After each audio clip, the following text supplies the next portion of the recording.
Parfait. Bonjour Nicolas. Bonjour Antoine. Merci beaucoup de m'accueillir aujourd'hui chez toi, à Chinon, enfin à Panzou, je crois. Exactement. Alors j'étais déjà venu te voir il y a quelques années maintenant. Mm.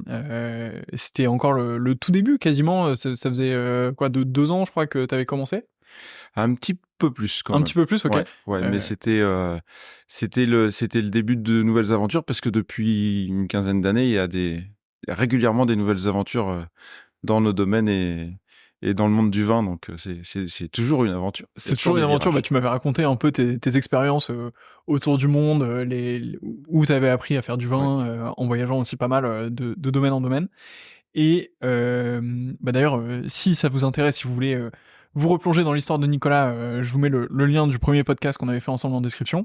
Et là, l'objectif, bah, c'est un peu de faire un update, c'est Ouais. de repasser de voir que sont-ils devenus quelques années après. Donc bah, peut-être je te laisse peut-être te représenter dans les grandes lignes pour les personnes qui t'écoutent pour la première fois, Ok. et puis surtout bah, après rentrer un peu dans ce qui s'est passé ces dernières années. Ok. Moi, Nicolas Grosbois, je suis vigneron à Chinon sur la commune de Panzou, la bien nommée comme tu l'as dit, avec mon frère Sylvain. Grosbois, qui nous a rejoint il y a 3 ans, et je suis associé sur un petit domaine qui s'appelle le domaine des Hauts-Baigneux à Azel-Rideau, qui est avec mon associé Philippe Meunier. Et on a ces deux C'est domaines-là. nouveau ça. Non, C'était le cas il y a 4 ans. ouais, ça Ah a ouais, ok. quelques années déjà, mais peut-être que, étant donné que il y a 4 ans, le podcast était assez fourni en questions, on n'a Ouais, pas eu c'est le vrai. temps de tout parler, C'est vrai. ce qui est bien. Et puis, et aujourd'hui, on a un petit négoce aussi qui s'appelle Amiro Grosbois à Saint-Nicolas de Bourgueil avec mes cousins Agnès et Xavier Amiro.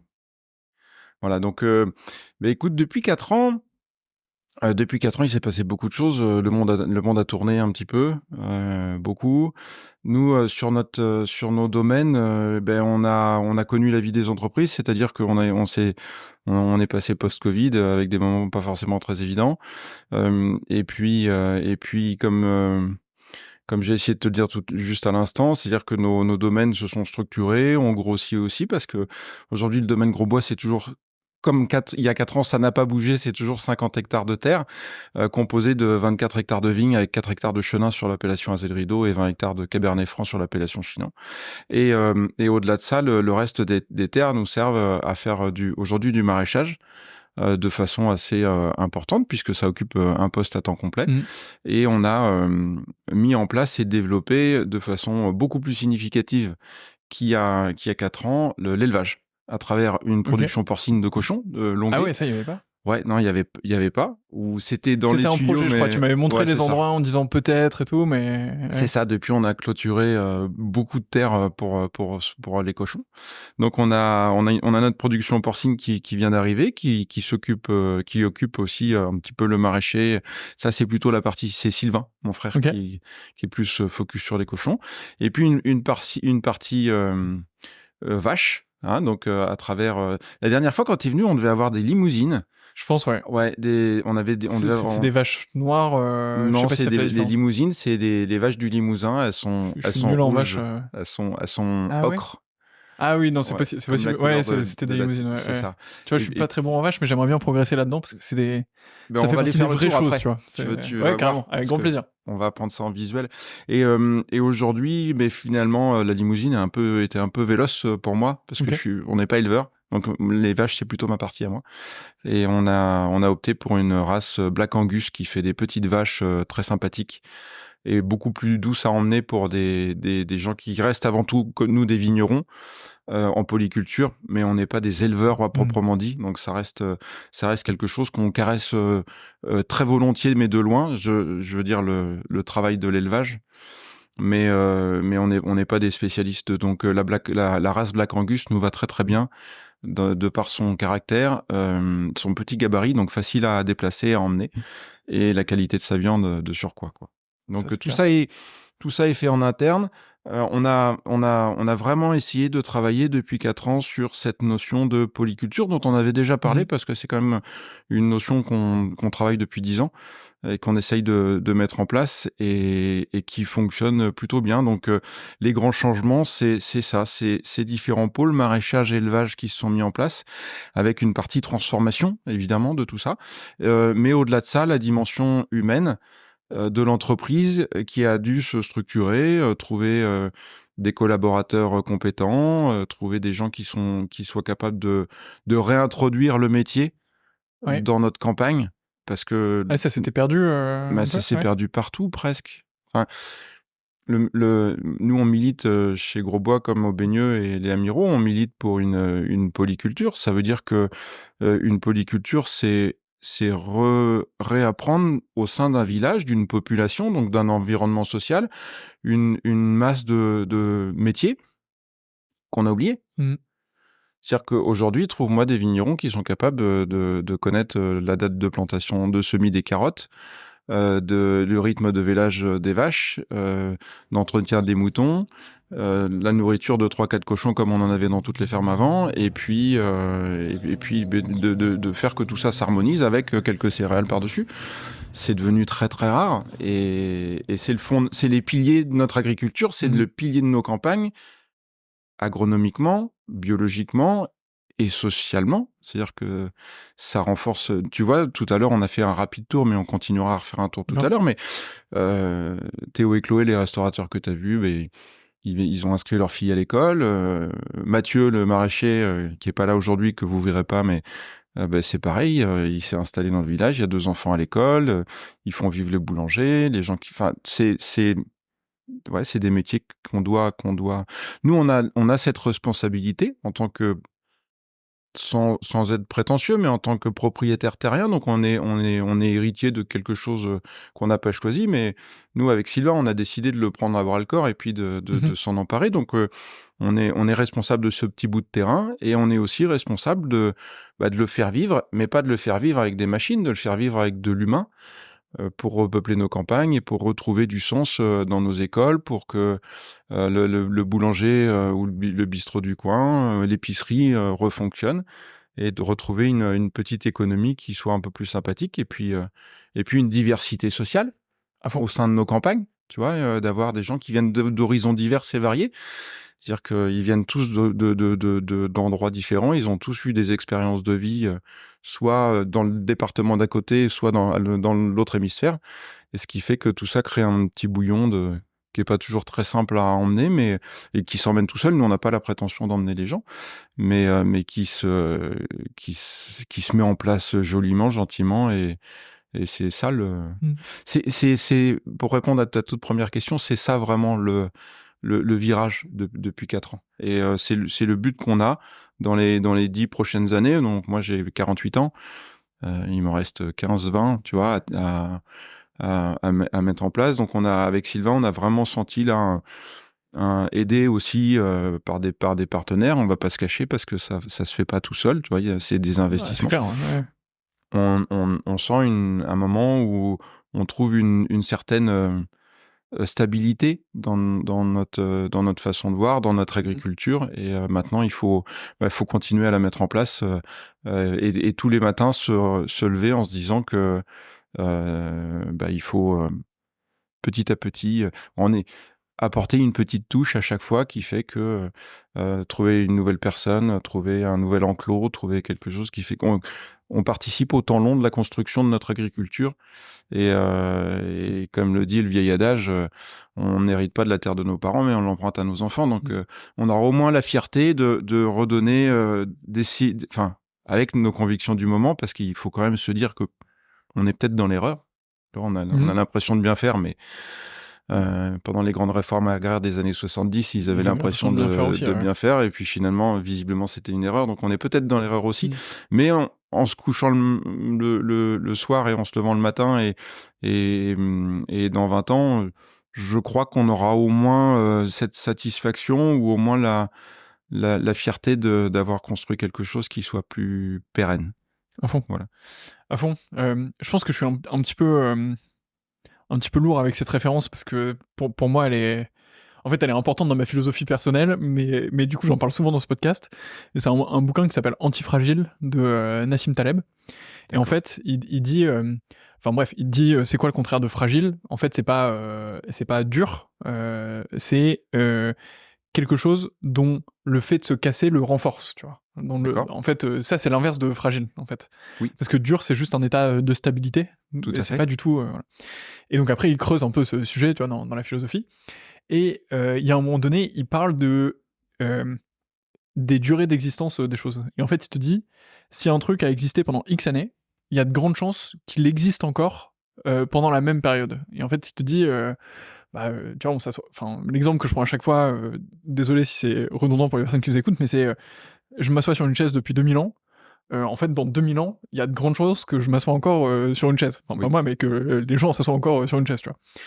Et en fait, j'ai un peu l'impression que quand on le transpose à l'agriculture, ce qui a existé pendant 2000 ans, c'est plutôt la polyculture, où tu as une diversification des terres, une diversification des expertises, ou s'il y a des problèmes sur les légumes, c'est pas trop grave parce qu'on a l'élevage, enfin du coup t'as un peu Oui. toute cette diversification qui existe, t'as une communauté qui peut subsister grâce à ça, et qu'en fait pendant 30-40 ans, on a eu des enjeux qui ont été un peu différents, on s'est dit en fait on peut produire à fond en étant ultra spécialisé et tout ça. L'énergie fossile nous a permis Exactement. tout ça. Et en fait, je pense qu'on constate aujourd'hui que c'est peut-être pas la meilleure option, même s'il y avait des enjeux il faut nourrir beaucoup de monde, etc. Mais en fait, on se rend compte que avoir cette ultra spécialisation, c'est un truc qui nous fragilise, alors qu'en fait, diversifier, avoir toutes ces expertises, avoir ces différents produits, c'est quelque chose qui te renforce en fait et qui te rend Mais antifragile en tu fait. as tout à fait raison, on n'a rien inventé, c'est Ouais. ce que tu veux dire, et c'est tout à fait ça. C'est-à-dire qu'on reprend un modèle, on reprend juste le modèle, peut-être des années 50, les spécialistes se battront peut-être pour avoir une date et une période, mais l'exemple de la chaise est intéressant, effectivement, on se rassoit sur un système qui a fonctionné pendant 2000, plus de 1000 ans, donc, ou 2000 ans, C'est clair. enfin, j'ai pas réfléchi à la date là tout de suite, Non, mais mais depuis des millénaires, ouais, ça c'est clair. fonctionne comme ça. Donc, changeons pas les choses. On a un vaisseau spatial, c'est la Terre. Il faut juste qu'on en prenne soin parce qu'on en a qu'un. Donc, il y a pas de, il y a effectivement, faut continuer à travailler comme ça. L'exemple de la chaise est intéressant. Il y a quelques années, tu m'avais parlé, donc là c'est quelque chose que tu as mis aussi au centre de ce que tu m'as dit juste avant, c'est la dimension locale, Oui. tu vois, les personnes qui viennent s'installer, le fait d'avoir un village qui fonctionne. Il y a quelques années, tu m'avais parlé de fournir les cantines, je crois, Ouais. en viande. Comment ça s'est passé du coup? Est-ce que c'est quelque chose que tu continues de faire ou pas? Alors, c'est toujours dans le. Si on se revoit dans 4 ans, ça fera peut-être partie du prochain virage. Tout à l'heure, je t'expliquais que tout se fait dans le temps long. C'est-à-dire que ça sera un but, ça, de nourrir les cantines du village. Par contre, tu peux pas. Il faut, pour nourrir une cantine, il faut produire des légumes, il faut produire de la viande, il faut le produire de façon stable. Ouais. Hein, donc, tous les jours, toutes les semaines, tous les mois de l'année, trouver les gens qui soient capables de le faire correctement. Et ça se monte en collectif, en fait. Donc, il faut que leur petite coopérative ou tu vois, des choses qui sont, encore une fois, qui sont apparues dans les années 40, 50, 60 chez nous et qui aujourd'hui ont un peu disparu, mais cette fédération au sein d'un village collectif qui permet de produire que ce soit des légumes, de la viande et de les transformer. Et pour nourrir la cantine. Parce que la base de l'histoire, c'est quand même de nourrir nos enfants. Et quand ils sont bien nourris dès le début, il y a des chances qu'ils grandissent bien et qu'ils soient un peu, que ce soit dans leur composition physique ou intellectuellement et dans leur intégration sociale, ce qui est un peu les problèmes du moment, un peu plus équilibrés ou qu'ils comprennent un peu plus les vrais enjeux du monde. Et ça se fera, mais on y va petit à petit. On a besoin de poser des pierres avant. Je pensais que ça se ferait plus rapidement que ça. On se retrouve confronté donc aux éléments que je viens de te donner. On se retrouve confronté à des investissements qui sont importants. On se retrouve confronté à un business de l'agroalimentaire qui continue à te produire des légumes, des plateaux de cantine. Je veux pas dire de bêtises parce que j'ai pas les chiffres mais à moins de 3 € livrés ou autour de 3 €. Je te laisse imaginer la matière qu'il y a dedans. Donc forcément, mais quand tu veux monter une petite transformation en local qui soit peut-être capable de nourrir 4-5 écoles ou une collectivité, bah, tout de suite, tu montes avec des prix de repas qui sont autour de 5,50, 6. Les gens ont du mal à se dire et ont pas le pouvoir d'achat non Ouais. plus, tu vois? Je veux pas acheter la pierre, mais toujours est-il qu'il y a une grande partie de la population qui se dit: «Bah non, moi j'ai pas envie de mettre 5,50 € dans la nourriture de mes enfants» et on a aussi des politiciens qui ne prennent pas l'ampleur des choses, leurs responsabilités face à l'agroalimentaire et puis face à leurs Mmh. responsabilités, encore une fois, de responsables, de collectivités, d'avoir au moins la conscience de se dire qu'ils pourraient, peut-être aider, les plateaux repas à hauteur de 2-3 € par enfant, plutôt que de faire autre chose qu'on nommera pas, mais Mmh.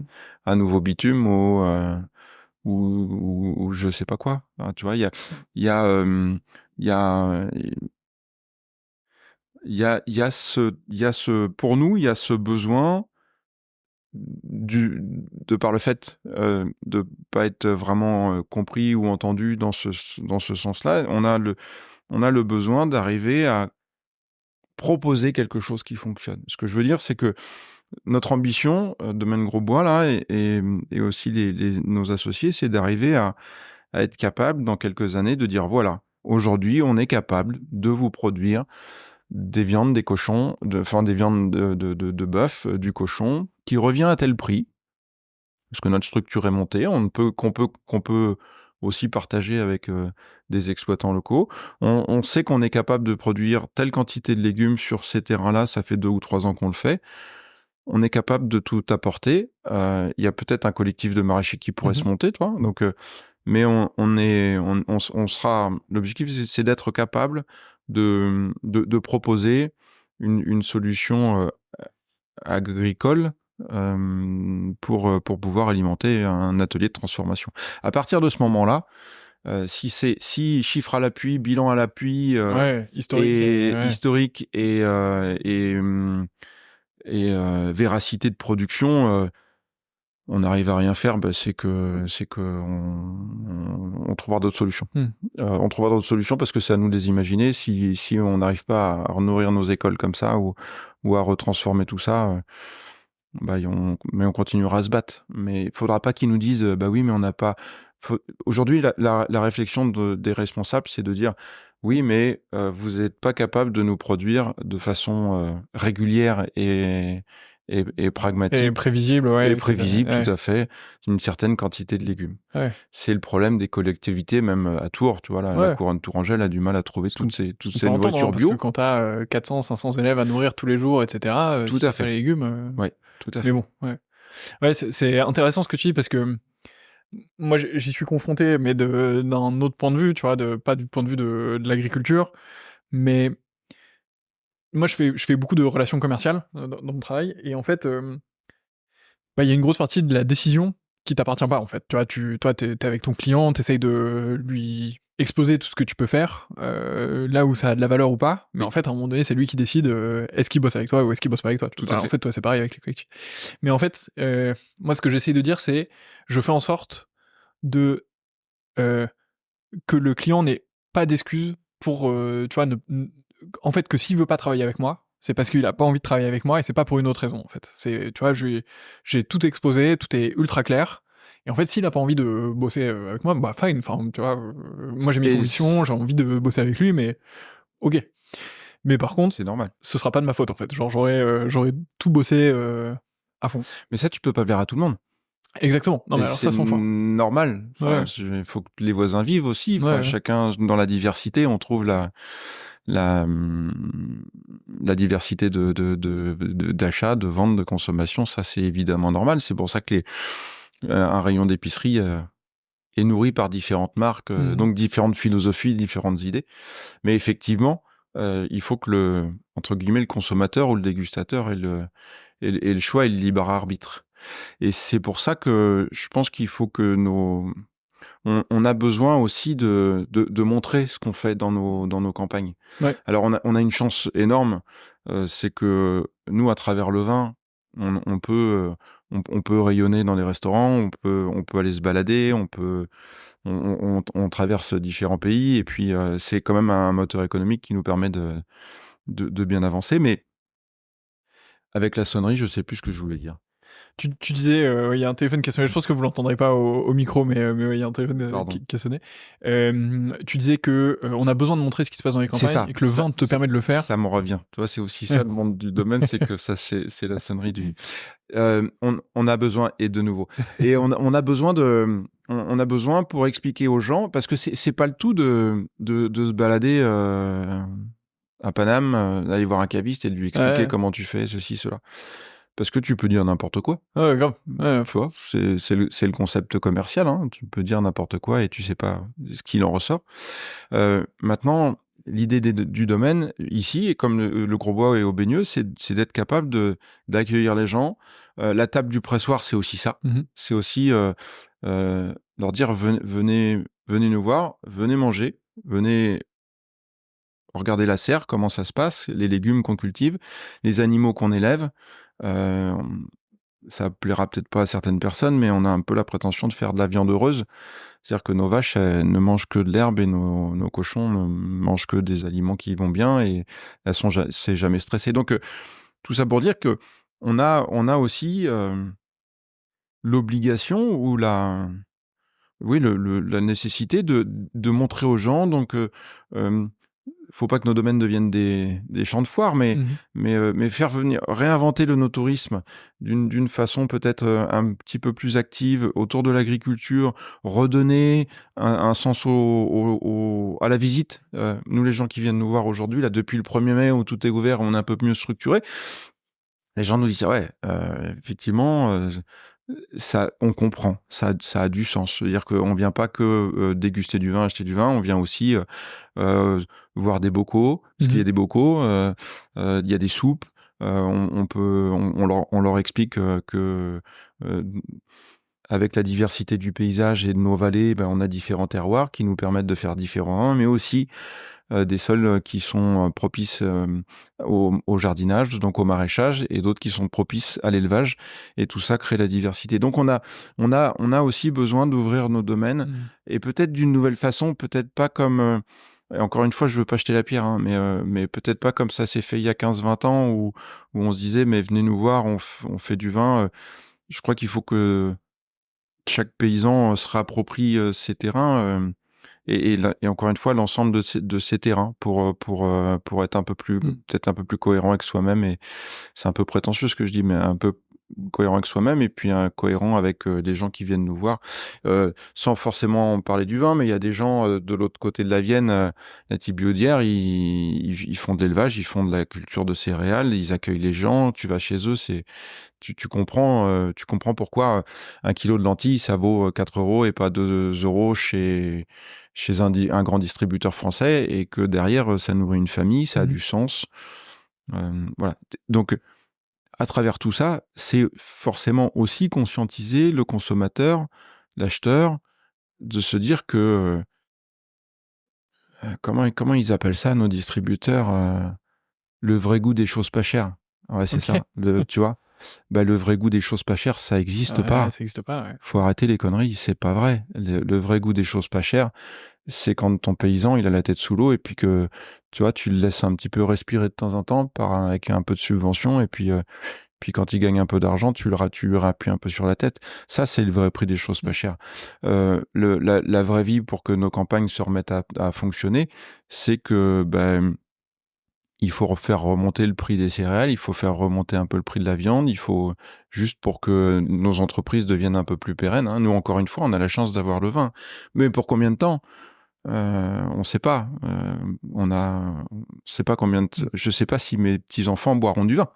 Donc les terres qui sont là, elles serviront peut-être pas à faire de la vigne. Ouais. Voilà, c'est aussi ça l'histoire du temps long, c'est de s'imaginer que on sera toujours assis sur la chaise. C'était ton idée de tout à l'heure. Dans 2000 ans, on sera toujours assis sur la chaise de l'agriculture et de la polyculture, mais on consommera peut-être pas les mêmes choses. Donc il faut arriver à redonner de la valeur au travail humain que ce soit pour arracher des carottes ou pour biner des betteraves, que pour aller palisser 1 hectare de vigne, où effectivement tu vendras ta bouteille un petit peu plus cher. Mais c'est vraiment un point important, ça. Ouais, moi c'est aussi quelque chose sur lequel je pense que j'ai pas mal progressé ces 2-3 dernières années, mais je pense que je progresse. Enfin, je pense que c'est assez corrélé à ma rémunération, tu vois. Ces 2-3 dernières années, j'ai été de plus en plus payé, et en fait... Ça, c'est parce qu'on vieillit. Oui, non, mais... Donc, comme on vieillit, on travaille un peu mieux et on est mieux travaille payé. mieux, C'est aussi l'histoire de la vie. Alors, l'augmentation de ma rémunération est largement justifiée, et Voilà, c'est pas du tout là-dessus que... À 20 ans, logiquement, tu gagnes un peu moins d'argent qu'à 40. Et en fait, je pense que j'ai réalisé 2 choses. Le premier, c'est que ma rémunération a quand même pas mal augmenté ces dernières années, et ça, c'est le premier point, mais le deuxième point, c'est aussi que... Bon, c'est la thèse un peu polémique, ce que je veux dire, mais en vrai, je pense pas. Je pense qu'à une époque, j'étais très intéressé dans la politique. Tu vois, je me disais, ouais, la politique, c'est trop cool. Moi-même, je voulais potentiellement en faire. C'est ce qui va nous sauver, blablabla. Et en fait, plus le temps passe, plus je me rends compte que, en fait, il y a personne qui va nous sauver. Et qu'en fait, on se sauve soi-même, tu vois. Tout à fait. Et en fait, je pense que faut que je fasse attention à la manière dont je vais le dire, parce qu'en plus le contexte est un peu hardcore en ce moment, même si ce podcast survivra aux prochaines élections. Je pense qu'il faut incarner soi-même la société qu'on veut, et que en fait ça repose pas spécialement dans le vote ou dans autre chose, et qu'en fait c'est en faisant nous-mêmes des choix de consommation, en particulier des choix de consommation qui ont du sens, qui sont bons pour soi, qui sont bons pour l'économie locale, etc., que ça fonctionne en fait. Et tu vois, moi avant j'allais jamais chez mon boucher, je pense qu'il y a un an j'allais pas chez mon boucher, tu vois, j'avais un boucher dans la rue à côté de chez moi qui est absolument magnifique, qui a des viandes françaises qui sont spectaculaires, les poulets ils sont incroyables, les bœufs sont trop beaux et tout ça. Mais avant j'y allais jamais, quoi, tu vois, je consommais assez peu de viande, et en fait quand j'en consommais c'était au resto de temps en temps, ou alors je l'achetais au Monoprix, voilà. Et en fait, maintenant je vais chez mon boucher toutes les semaines, tu vois, et je suis trop content, et on papote un peu ensemble, et puis je lui prends ce qu'il y a. Et en fait, déjà moi je trouve que ça remet du sens dans ce que je consomme. Tu vois, je suis content, il me parle du poulet, il me dit tu vois, ce poulet c'est un poulet des Landes, qui a été élevé de telle manière, il a des petites photos limite du poulet avec l'éleveur et tout, enfin tu vois, voilà. Et en même temps c'est super bon. Franchement, c'est un poulet qui a une texture, un goût qui est complètement différent de ce que tu peux trouver, tu vois, et il rétrécit pas en taille quand tu le cuis, il est trop bon, quoi. Ouais, ça te nourrit, quoi. Et puis ça j'en ai pas la preuve, mais je pense que pour ma santé c'est aussi 5 fois meilleur que ce que je pourrais avoir ailleurs. C'est paysanne quand même. Exactement. Ouais. Et donc tout ça pour dire que je pense qu'il faut incarner. En gros, ma conviction profonde, c'est qu'il faut incarner la société qu'on veut. Oui. Et que faire ses choix de consommation, en fait, c'est pas neutre. C'est pas juste je paye plus cher pour avoir un truc un peu meilleur, mais c'est aussi je paye plus cher pour exprimer le type de pays dans lequel je veux vivre et le type de communauté dans lequel je veux vivre. Ouais, enfin, t'es pas forcément obligé de payer plus cher. Oui, en plus, il y a différentes choses. Moi, je te rejoins sur la politique. J'ai commencé un peu dans les syndicats quand je suis arrivé dans les syndicats viticoles, et puis j'ai vite arrêté. Parce qu'effectivement, à un moment, tu penses que ça va te sauver, puis ça te sauvera pas. C'est pas possible. Et ensuite, tu peux ne pas payer forcément beaucoup plus cher, mais il y a d'autres alternatives. Tu peux aller, tu peux venir, Nous, tu viens à 4 ou 5 familles, tu tues un cochon, on te vend le cochon sur pied, tu le tues, il y a un transformateur qui peut te le transformer, tu repars avec 120 kilos de viande, de porc, que tu mets au congèle, et tu fais tes bocaux avec des légumes, et tu paieras pas beaucoup plus cher. Faut arrêter cette histoire de mythe. Oui, c'est vrai. Donc moi, toi, j'ai le truc parce que je suis urbain, tu vois. T'es urbain, t'as un pouvoir d'achat, et ça se discute pas, ça roule, c'est cool, ça, y a pas de problème, mais on n'a pas. Voilà. Raison. Moi, j'arrive à 48 ans où j'ai aussi un petit pouvoir d'achat qui me permet d'être moins regardant que quand j'avais 20 ans et que je roulais dans ma Renault 21 Break. Mais il y a des solutions que. Quand on parlait de la paysannerie tout à l'heure, qu'on veut remettre en place ici, de la polyculture, c'est aussi ça. Ça veut dire que tu peux aller cueillir tes fraises. Enfin, les Parisiens, ils peuvent aussi aller cueillir leurs fraises, leurs asperges. Quand on est dans la famille, on va cueillir les fraises. Tu vois, mais faire des confitures, moi j'ai des copains qui achètent 10-15 kilos de fraises, qui font leur confiture parce que les enfants mangent plein de fraises. Et ça se fait. Enfin, c'est juste... faut peut-être un peu débrancher de Netflix, Canal+, et puis toutes ces conneries. Et malheureusement, de l'occupation des écrans, des enfants qui passent malheureusement leur temps devant leur téléphone à se raconter des conneries, parce que ça reste des choses futiles et des conneries. Non. Et que faut peut-être les remettre à aller cueillir cueillir des fraises, brasser des rillettes de cochon, ou pour ceux qui mangent pas de cochon, du bœuf, ou je sais pas, du poulet. Ceux qui sont les véganes, aller cueillir des courgettes et puis couper des oignons et se faire des conserves de courgettes, quoi. C'est clair. C'est aussi ça. Donc, dans ta réflexion de tout à l'heure, c'est aussi effectivement arrêter de se voiler la face et socialement, il va falloir qu'on soit capable de se réorganiser. On sait qu'on va dans le mur, mais c'est Dupontel qui disait ça. Il disait quitte à aller dans le mur, autant y aller avec panache, quoi. Et c'est ça ce qu'on veut faire nous avec Sylvain et Philippe et les cousins. Bah, allons-y avec panache, mais au moins faisons-le. Arrêtons de nous voiler, de nous cacher derrière le vrai prix des choses pas chères, enfin, ou des bonnes choses. Ouais, Ouais, je sais pas trop, mais. Ouais, bah, moi, je sais parce que dans nos campagnes, on le voit et on l'entend parler. On en entend parler. Faut arriver à. Putain, mais il y a pas un politicien qui va te dire, mais que ce soit les uns les autres, de gauche, de droite, À fond. les écolos en première ligne, de dire bah, retournez dans vos campagnes, allez planter. Il y a des jardins ouvriers qui se mettent en place dans certaines communes et agglomérations. Ça, c'est une très très bonne chose. Mais le jardinage, ça devrait être un cours obligatoire à l'école primaire et au collège. 100 fois. Ça devrait être. Nous, à notre époque, on mettait un petit pois dans un pot pour comprendre comment ça pousse. Je sais pas s'ils le font encore parce que je suis pas les manuels scolaires. Mais ça devrait être obligatoire. On est de les emmener, de faire toucher de la terre, d'élever un cochon et de se dire que bah, le cochon, à terme, on va le manger. Alors moi, j'ai l'exemple du cochon. Je veux pas stigmatiser ou vexer certaines communautés, mais ça peut être le mouton ou ça peut être la vache. À fond. Nous, les vaches, les gens me disent, mais ça te fait pas mal de les voir partir et de les emmener à l'abattoir. Bah non, parce que soit on se dit qu'on mange plus de viande, et c'est un vrai choix de société. Mais les vaches que j'élève ici, je t'avoue que quand je les fais monter à 6-7 heures du matin dans le camion et que je les pousse, il y en a quelques-unes avec lesquelles j'ai eu un peu de contact et d'affection, si on peut appeler ça comme ça.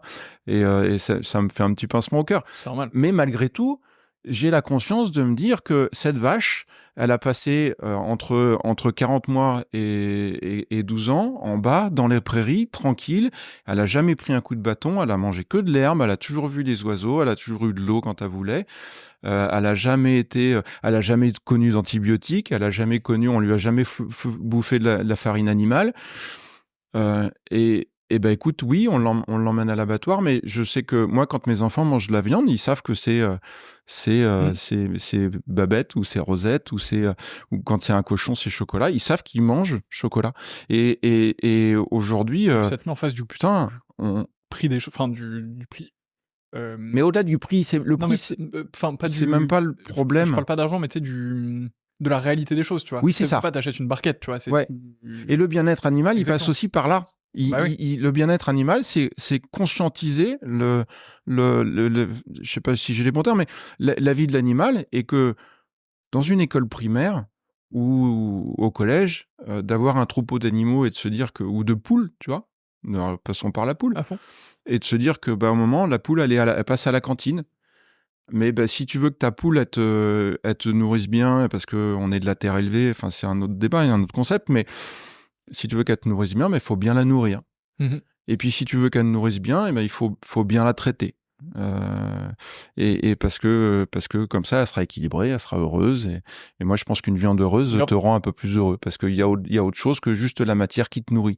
Il y a l'intention mise dans les choses, dans les éléments. Et il y a d'autres auteurs qui font des choses intéressantes là-dessus, notamment au niveau des plantes. Mais voilà, il faut arriver à ce que on regarde les choses en face et que ce soit pas malheureusement juste une vidéo d'une vache pendue par la patte qui sort d'un cargo qu'on voit une fois de temps en temps à la télé et qui est un drame absolu, et qu'on se dise que remettons des animaux dans nos campagnes ou dans les villes.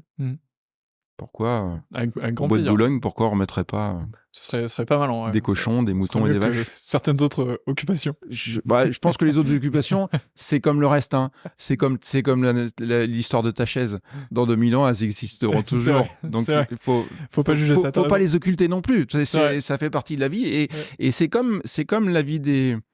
Enfin, voyons les choses en face. Faut pas les cacher. À fond. C'est comme ça. Donc, regardons-les en face et puis vivons avec. C'est tout. Ça existe depuis la nuit des temps. C'est le plus vieux métier du monde. C'est vrai. Donc, ça Il y a de continuera. grandes Hein. chances que Ouais. c'est pas faux. Non, mais c'est intéressant ce que tu disais sur l'arbitrage. Enfin, moi, je parlais d'un arbitrage monétaire un peu plus tôt, tu vois, de décider que tu. Mais en fait, t'as raison que c'est aussi un arbitrage de temps. Enfin, tu vois, Et puis de conscience. Ouais, de dire en fait, je peux aller le faire moi-même si j'ai envie. Et puis c'est là où le politicien il a tout loupé. Ouais. Depuis 40 ans. Ouais. C'est là où ils ont pas compris que il faut c'est pas un arbitrage monétaire. C'est comme ça qu'ils ont coulé notre agriculture sous subvention, etc. Il faut c'est un arbitrage, c'est ce que tu disais tout à l'heure. C'est l'acheteur, le consommateur, le décideur de famille, donc souvent la ménagère, ou de plus en plus, et heureusement, l'homme qui va faire les courses, qui va avoir la conscience de ce qu'il a et de ce qu'il doit acheter. Et pour ça, il faut se battre un peu plus que par le prix. Enfin, il faut même arrêter de se battre par le prix. C'est là où il faut passer un cap. Mais ça, soyons honnêtes, hein, moi, j'y crois plus. Donc, je pense pas que nous, de notre vivant, enfin, moi, de mon vivant, je connaisse le début d'un début de conscience de nos dirigeants, de nos politiques ou de nos gros industriels. Après, tu le fais localement, déjà. Tu vois, tu le fais oui, mais c'est ça. À l'échelle des communes qui sont ici, à l'échelle de ta communauté. Donc là, c'est top, quoi. Donc faisons-le avec panache et puis arrêtons de subir ce qu'on nous dit tout le temps. Essayons de le faire. Alors effectivement, c'est pas la voie la plus simple, mais par contre c'est la plus heureuse. Tu vois. Et il faut le faire. Donc c'est important. Tu m'as parlé juste avant donc du restaurant qui vient d'ouvrir. Oui. Alors ça tombe bien. Je pense qu'au moment où on va publier ce podcast, on sera début juillet, donc c'est le moment parfait pour venir à Panzou, à Chinon. Je pense que vous en avez pour 1 heure de train. Si vous êtes à Paris, vous faites Paris-Tours ou Paris-Saint-Pierre-des-Corps. Paris-Saint-Pierre-des-Corps. C'est 1 heure. Et ensuite, vous avez 30 à 45 minutes de voiture. 45 minutes quand même, faut être honnête. Tu peux prendre une navette de train qui t'emmène à Chinon directement. Tu peux louer un vélo électrique à la petite reine qui est Jeff qui loue des vélos électriques dans Chinon. Là, vous avez toutes les adresses. Et tu viens en vélo électrique ici. T'en as pour une demi-heure. En plus, c'est entre des beaux paysages assez variés, des plaines, des vignes, tout ça. Donc ça c'est peut très être beau. un beau périple. Et t'as des gîtes en plus, donc vous pouvez même passer la nuit ici potentiellement. Potentiellement, oui. Alors ça, faut aussi prendre à l'avance. Il faut s'y prendre un peu à l'avance. Mais par contre, il y a plein de gîtes autour. Il y a plein de trucs autour. C'est fourni de gîtes, de petits gîtes, de chambres d'hôtes, donc il y a pas de souci. Donc après, c'est full randonnée dans les vignes. Vous vous arrêtez, vous pouvez déguster, et surtout, vous pouvez venir déjeuner ici. Déjeuner et dîner, je crois d'ailleurs. Oui, vendredi soir et samedi soir. C'est du mardi midi au samedi midi, vendredi soir, samedi soir. Et c'est animé par Théo et Chloé que vous avez vu tout à l'heure. On a la chance d'avoir été. C'est la cristallisation de 15 ans de travail un petit peu. Donc c'est la réunion de tout ce qu'on a voulu mettre en place. Et puis c'est aussi c'est l'essence de tout ce qu'on vient de dire. Hein. C'est-à-dire que c'est montré par l'exemple. Donc on arrive on est content parce qu'on arrive à produire des menus entre 18 et 24 euros. J'y réfléchis en même temps parce qu'il ne faut pas que je dise de bêtises. Entrée plat, plat dessert ou entrée plat dessert, fromage. Avec des nourritures qui sont produites chez nous au maximum, parce qu'on n'est pas capable de produire tous les légumes tout le temps. On a des problèmes d'inondation cette année.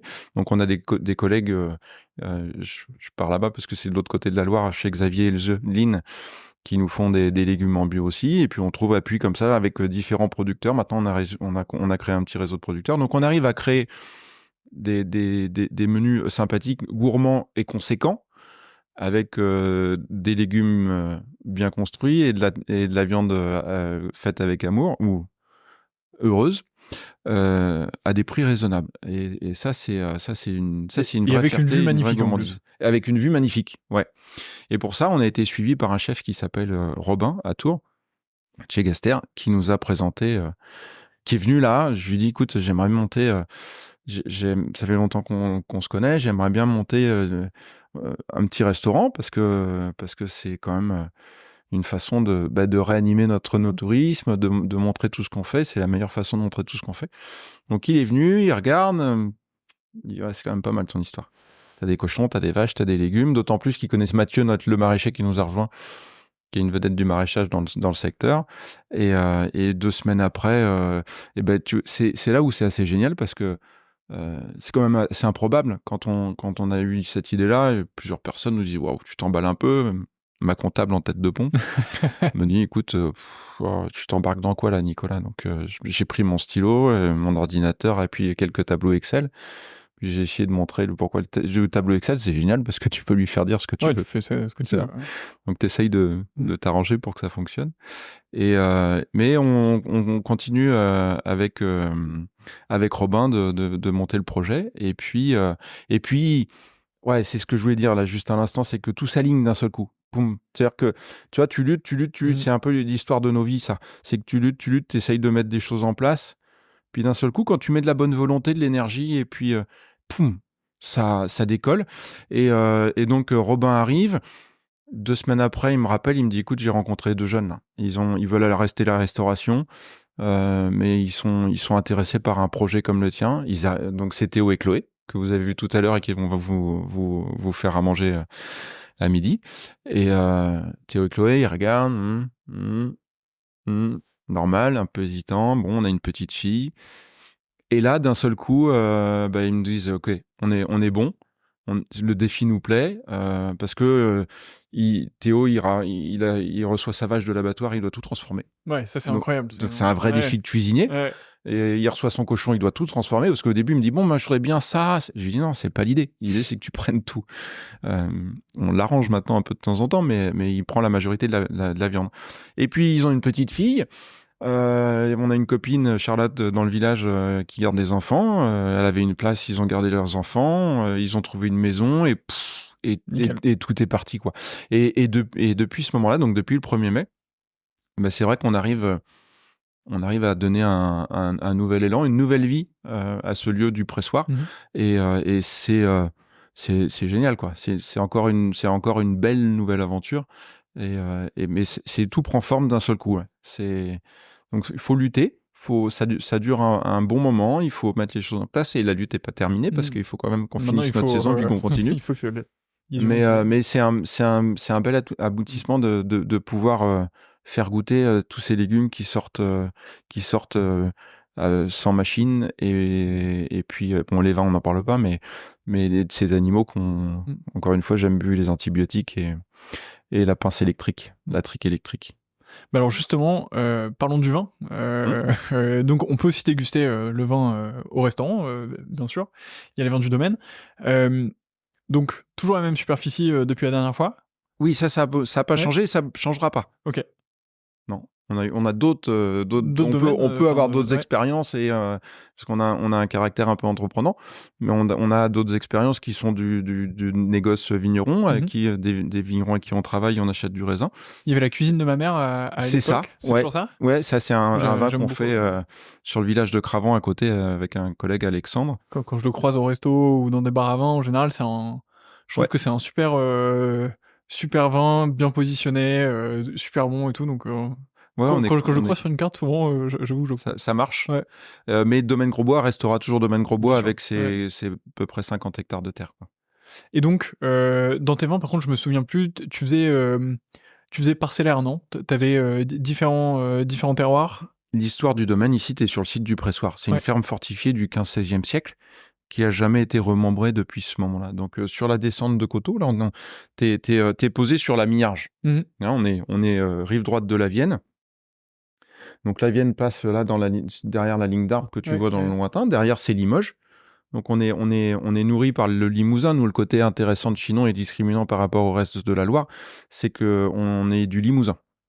Et comme disait Puiset, la rivière est foncée. Tu le vois à la confluence de Montsereau, de la Loire et de la Vienne, elle est foncée. La terre est ocre et la vache est ocre. Et tu traverses la forêt de Chinon, là, donc un peu plus au nord. Tu as la Loire qui passe. Et la Loire, elle prend sa source à l'est du Massif central, à l'inverse de la Vienne qui est à l'ouest du Massif central, donc, et passe dans les vignobles du centre, mais par le Charolais. Donc le Charolais, la vache est blanche, les terres sont blanches, et la Loire, quand tu navigues sur la Loire est argentée. Et à Montsoreau, tu le vois très bien, il y a une partie très claire, la Loire est argentée, qui met un moment à se mélanger avec la Vienne qui est beaucoup plus ocre, qui est beaucoup plus foncée. Et ça, c'est puisé, mettez ça en avant. Ici, à Chinon, t'es sur ce côté un peu plus foncé, un peu plus automnal, tu vois, sur des termes, des aromatiques de vin et des structures de sol peut-être un petit peu plus rustiques que ce que tu as l'habitude de trouver sur la Loire. Donc, pour nos appellations sœurs que sont Bourgueil, Saint-Nicolas de Bourgueil et Saumur-Champigny, on a des terres qui sont peut-être un peu plus nourricières, qui nous font des vins un peu plus structurés. Mais sur tout ça pour dire que sur le pressoir, on est sur cette descente de mi-arche, donc il y a un sédiment marin, sable, coquillage et avec un peu d'argile, et l'ocre est créé par le fer qui est contenu dans le sol. Et on a la chance sur le lieu-dit du pressoir d'avoir un patchwork de parcelles qui n'a jamais été remembré depuis le 15-16e siècle. Donc on était dans un esprit de ferme. Donc on a surfé, nous avec Sylvain, on surfe sur la vague, on n'a rien inventé. Hein.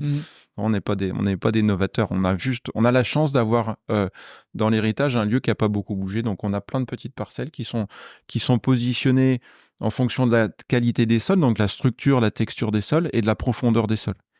Voilà. Et ça te donne une qualité de sol vraiment propre, donc un terroir, et avec une sélection végétale de Cabernet Franc différente de parcelle en parcelle, parce que c'est l'histoire du temps. Tu as la clôture qui a été plantée en 1910, mais après tu as des vignes qui ont été plantées entre 40 et 60, et puis après en 80, et puis après avec la Massale qui est arrivée dans les années 70, etc. etc. Donc avec des âges de vignes différents et des sélections végétales différentes, ça donne une quinzaine de personnalités différentes de Cabernet Franc. Et ça, on les sépare en vinification et on crée avec Gabard, qui est un vin d'assemblage. Montette et Claude Dunoyer et Clôture que tu connaissais, qui était là il y a 4 ans. Et puis les 2 derniers nouveaux qui sont arrivés. Donc dans la descente du coteau, là, t'as une faille où le bassin parisien ressort. Donc on a une trame plus calcaire. On a des pH qui sont un peu plus bas, parce que nous ici on a quand même des pH assez hauts. On est régulièrement entre 3,7 et 3,8 de pH malolactique terminé. Donc ça fait des vins qui sont, tu vois, plutôt gourmands, plutôt solaires. Et sur la faille de calcaire, on a des pH qui sont plutôt entre 3,5 et 3,6. Donc on a un tranchant, on a un vif dans le vin beaucoup plus important. Et donc ça, avec ces parcelles, on fait les nouveaux venus que sont Glacière et Mollier. Ok. Voilà. Donc on a deux nouvelles parcelles.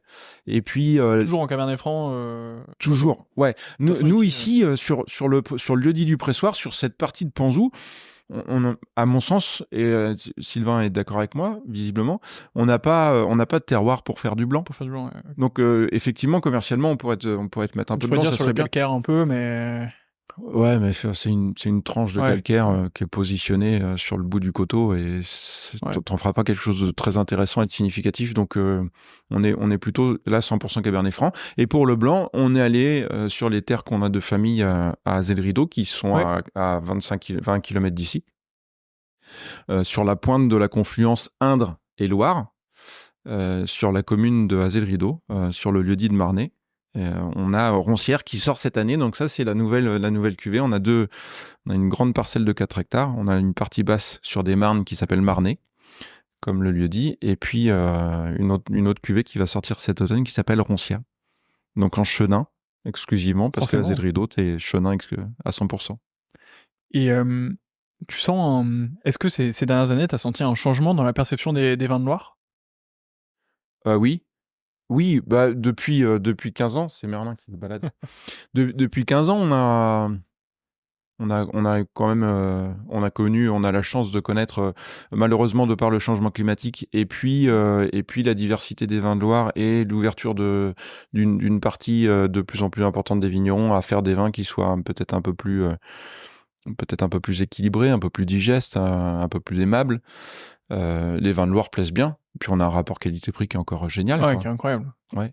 Et avec une diversité de domaines familiaux, de capacité d'accueil et une proposition qui est importante, quoi. Mais on a encore du boulot, ouais, c'est clair. Hein. il y a encore trop d'usines à vin, comme on les appelle, tu vois, de gens qui ont des certitudes parce qu'on fait comme ça depuis 25 ans.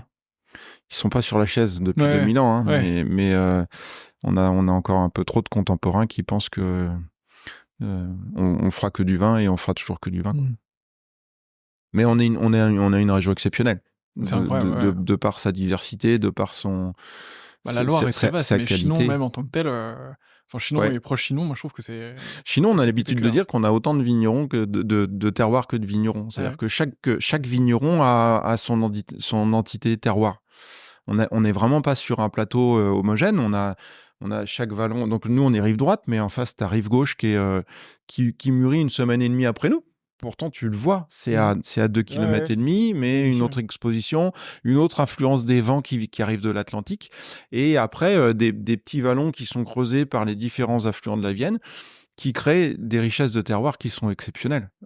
Et entre le Véron, qui est donc Savignon-Véron, Beaumont-Véron, donc la confluence Loire-Vienne, la rive gauche en face, Chinon, et toute la remontée de la Vienne en remontant vers l'île Bouchard, Sainte-Maure-de-Touraine.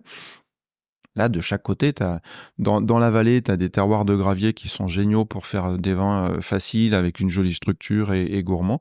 Tu remontes un peu sur les coteaux, tu as une autre structure, je pense. Mais tu as une diversité qui est exceptionnelle.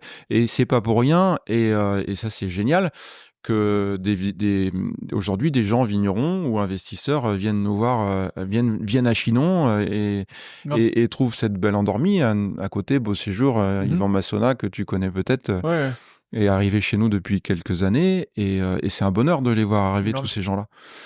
Mais ils ont compris. Ils ont compris qu'il y a beaucoup de choses à faire, et ils sont en train de,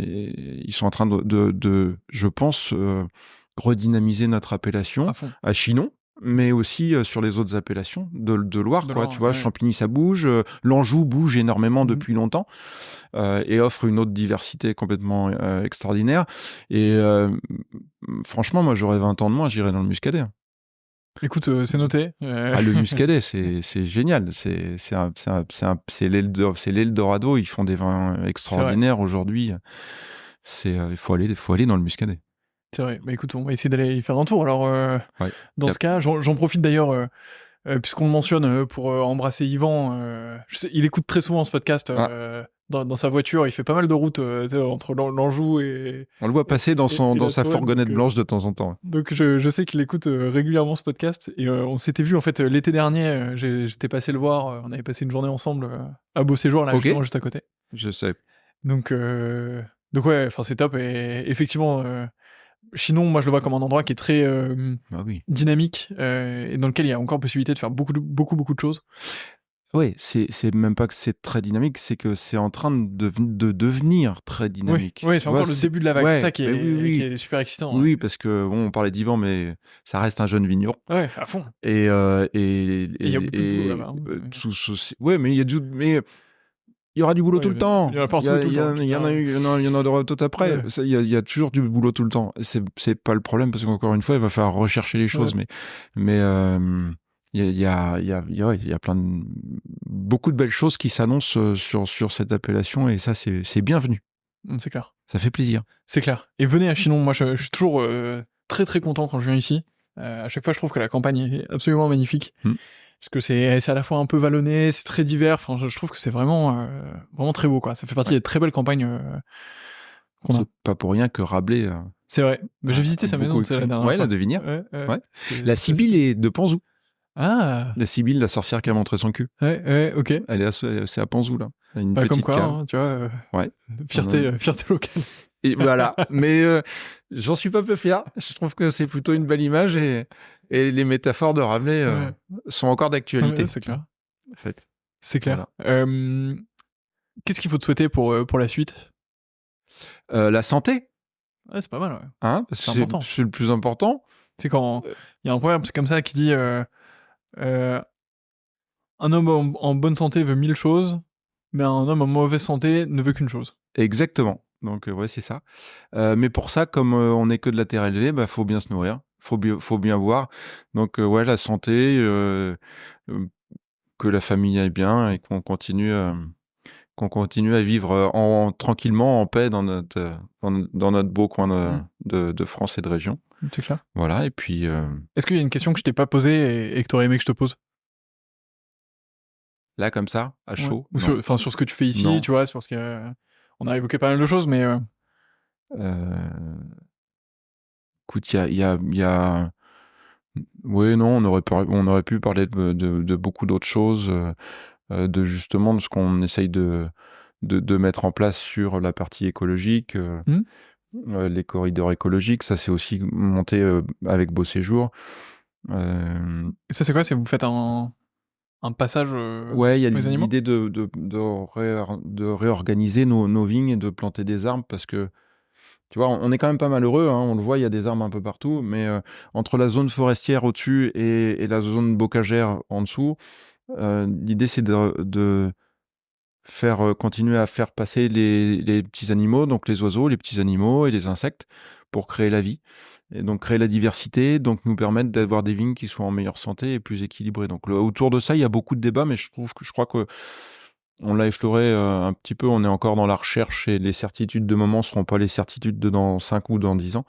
Mais une chose est sûre, c'est que on est heureux d'écouter les oiseaux, de les entendre et la mélodie qu'ils nous apportent tous les jours. C'est plutôt chouette quand tu travailles dans les vignes et quand tu vis ici. Donc on essaye de remettre des arbres tous les 25 ou 30 mètres parce que c'est l'espace nécessaire qu'un oiseau ou la distance de vol nécessaire pour qu'un oiseau se sente en sécurité, parce qu'on a des rapaces. C'est comme partout dans toutes les sociétés.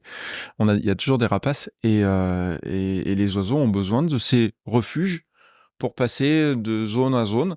Donc les arbres nous permettent ça, les arbres servent à ça, donnent de la vie au sol aussi.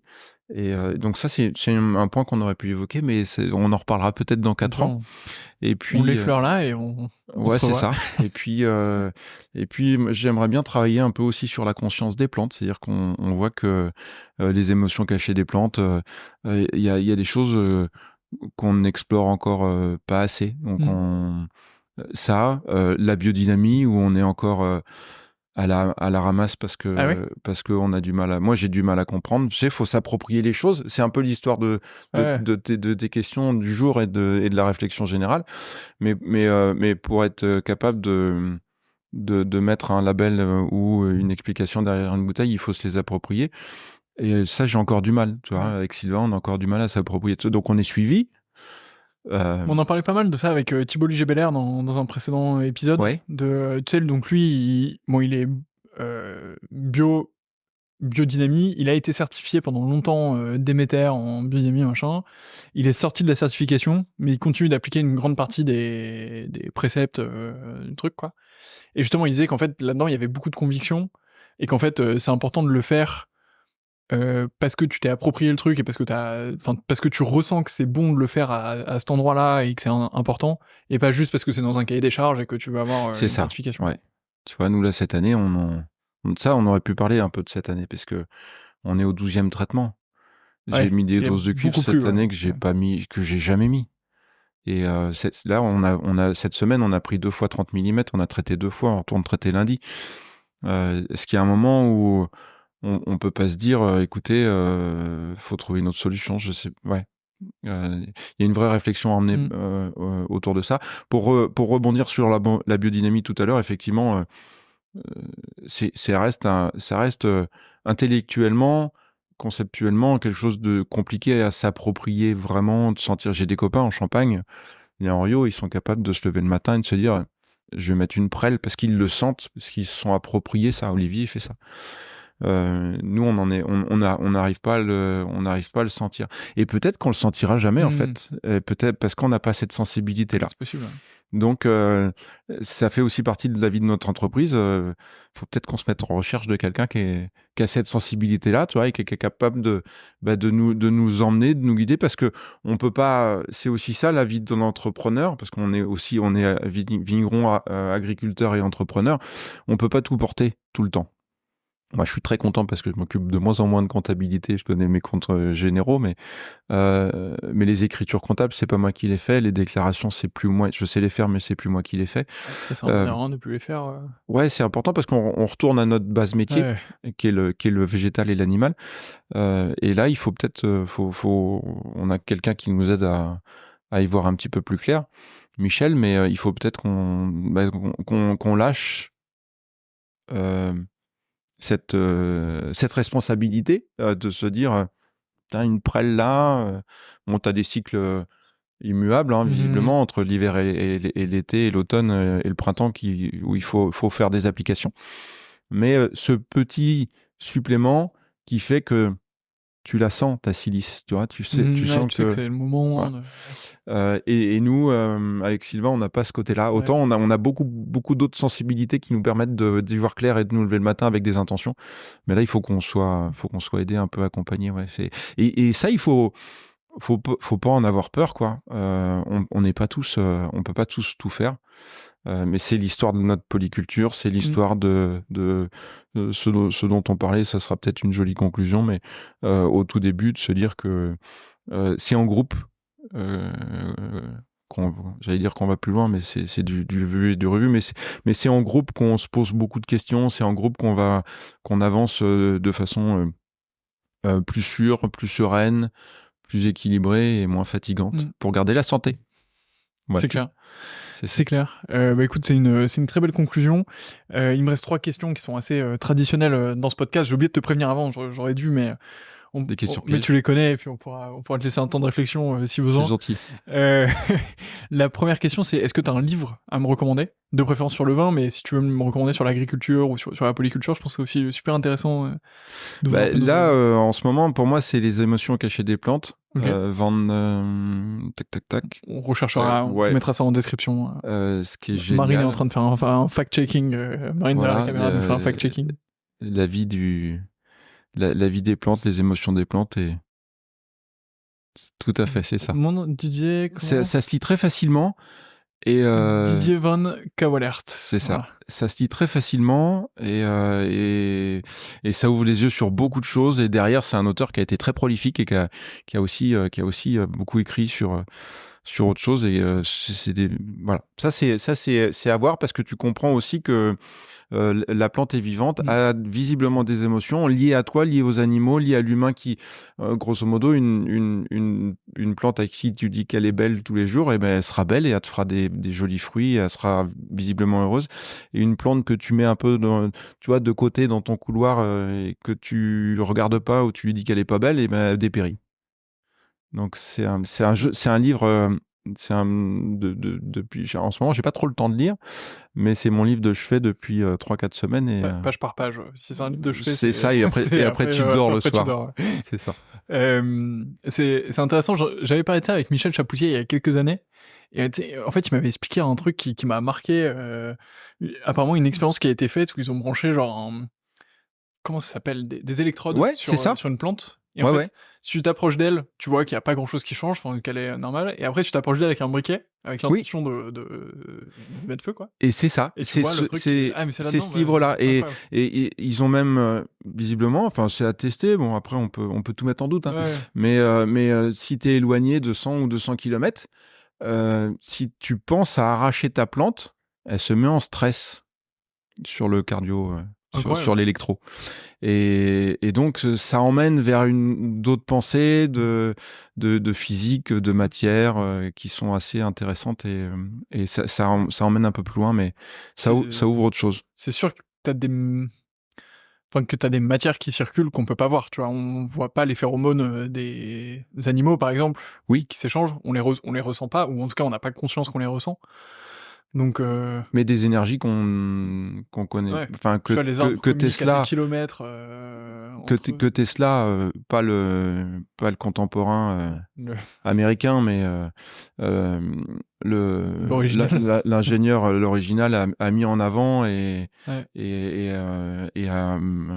enfin, il a travaillé sur des théories qui aujourd'hui nous servent et ce livre en fait état et c'est super intéressant. Magnifique. Il te ramène derrière, tu vois, vers des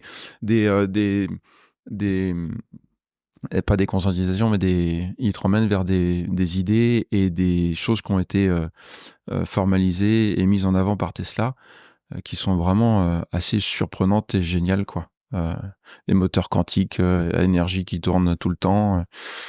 Enfin, c'est assez impressionnant.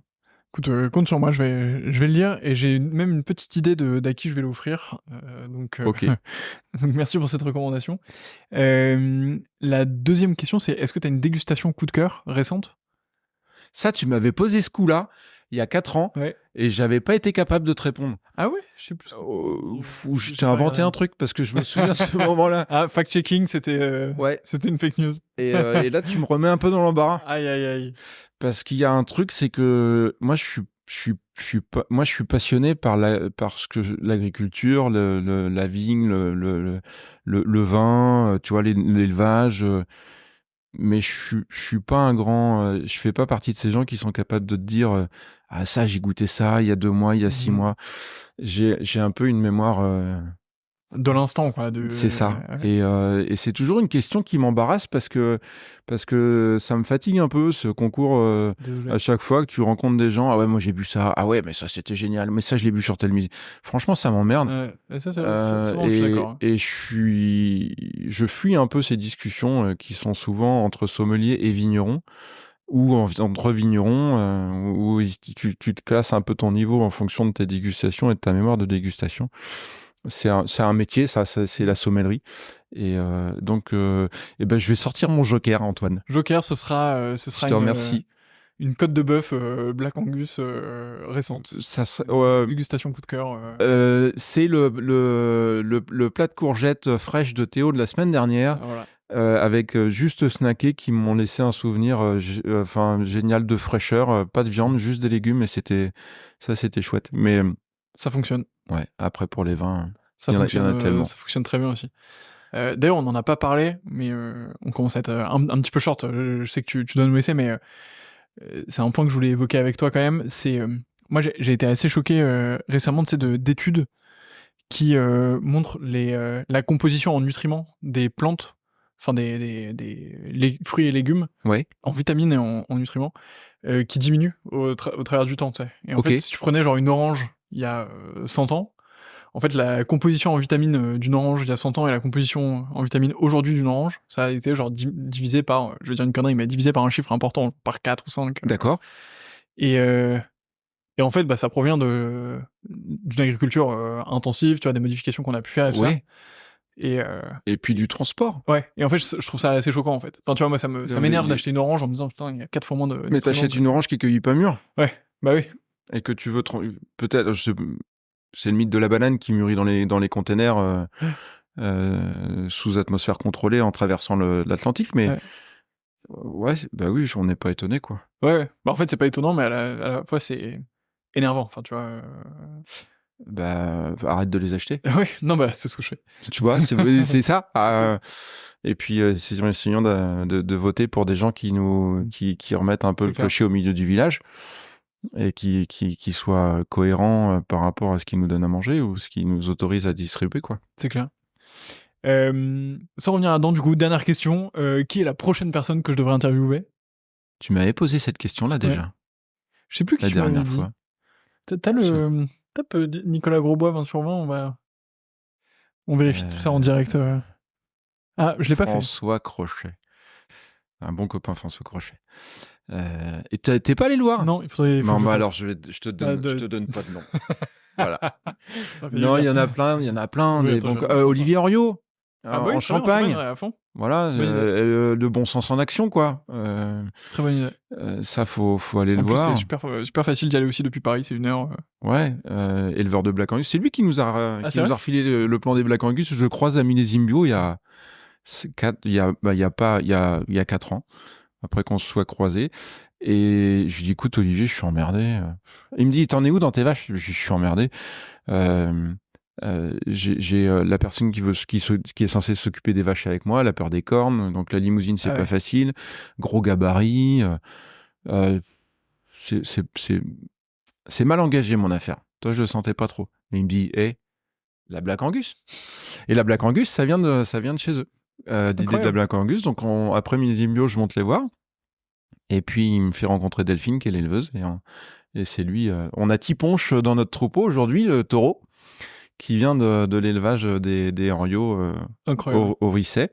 Et l'aventure a commencé comme ça. Trop cool. Bah écoute, le jour où je devrais avoir quelques vaches chez moi, je penserai à Black Angus. C'est... Ouais. Et eux ont une. Tu vois, on parlait de la biodynamie. Je t'en ai glissé un mot tout à l'heure. Ils ont ce côté où ils sentent les choses. Ils ont gardé. Nous, on a peut-être des fois fait beaucoup de choses, mais on a grossi. On est, comme je te l'ai dit, assez entrepreneur. Donc, tout est critiquable. Mais c'était notre intention. Donc, c'est comme ça qu'on vit et qu'on est heureux. Mais eux ont gardé une dimension sociale, environnementale et qui est vraiment très intéressante, qui est vraiment très très intéressante. Chose faite en famille, à la maison, ils vivent ensemble. Ils ont racheté un hangar dans le village pour remettre les animaux. Donc les vaches sont arrivées, il a repris des céréales en bio. Enfin, c'est des gens à aller voir, mais il y en a tellement, on est comme ça que j'en ai. Non mais compte sur moi. Déjà, je vais Il y en a plusieurs. honorer la promesse que je t'ai fait la dernière fois d'abord, et ensuite j'irai voir Olivier avec grand plaisir. Voilà, avec grand plaisir. Trop bien. Bah, merci beaucoup Nicolas pour cet échange. C'était trop bien de faire le point un peu sur tout ce qui s'est passé, ouais d'échanger sur nos convictions d'alimentation aussi, même si elles sont assez proches. C'était pas vraiment un débat, mais en tout cas de les mettre en exergue et tu vois, de creuser un peu ce sujet. Ouais, mais quoi. c'est important de le dire. Ouais. Tu vois, c'est Ouais, à fond, voilà. C'est pas parce que c'est pas un débat que c'est pas important de le dire. Ouais, t'as raison. C'est le principal, c'est ce qu'on mange et ce qu'on lit et ce qu'on met dans notre tête et ce qu'on met dans notre estomac. Le reste, c'est des conneries, quoi. Ouais, ça c'est très vrai. Tu vois. C'est très vrai. Bah, si vous écoutez ce podcast, vous mettez déjà des choses bien dans votre tête, donc bravo à vous. Mais en plus de ça, si vous pouvez bien manger, bien boire, c'est encore mieux. Mais si vous écoutez ce podcast, je suis pas inquiet. Je suis sûr que c'est le cas. Et vous allez bien manger. Et nous, on va aller bien manger. Ouais, c'est à vrai. la table. C'est vrai. Ils vous attendent avec plaisir, je pense. Ça roule. Bah, merci beaucoup Nicolas pour tout ça. Et puis on se dit, Bonne continuation. peut-être pas dans 4 ans, mais on essaye de se croiser. On s'était croisés un peu entre temps quand même. Oui, c'est vrai. Mais dans quelques années pour un épisode 3 cette fois-ci. Et très bon podcast pour le futur. Ça roule. À bientôt. À bientôt.